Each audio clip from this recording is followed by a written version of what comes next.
Ces exercices de respiration sont une bouffée d'air pour les enfants des Cape Flats, dans les faubourgs de la ville du Cap, en Afrique du Sud. Ces élèves vivent dans un township miné par la violence des gangs et les sessions de méditation les aident à décompresser.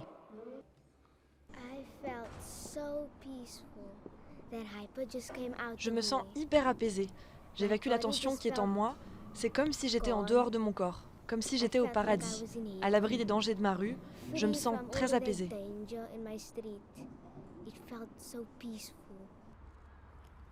Mais pendant les exercices, une fusillade survient dans une rue voisine. Un garçon de 15 ans est tué. Un rappel odieux qui montre pourquoi la ville du Cap a été classée 20e ville la plus violente au monde.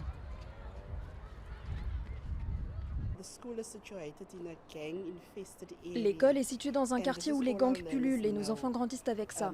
Il n'y a pas de surveillance à la maison, les élèves sont livrés à eux-mêmes. Mais la plupart d'entre eux ne peuvent plus jouer dans la rue à cause des nombreuses fusillades dans le quartier.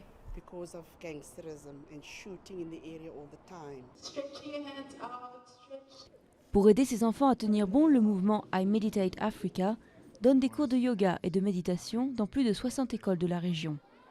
Il sensibilise aussi les jeunes à l'importance d'une alimentation saine et d'un rythme de vie équilibré.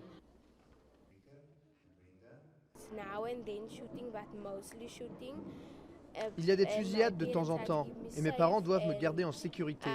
J'aimerais partir d'ici mais mes parents n'ont pas assez d'argent. Alors je vais dans cette école qui est très bien. Environ 130 gangs sévissent dans les townships du Cap.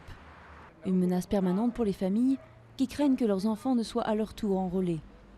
Mais de telles initiatives permettent aux jeunes d'espérer échapper au cycle de la violence.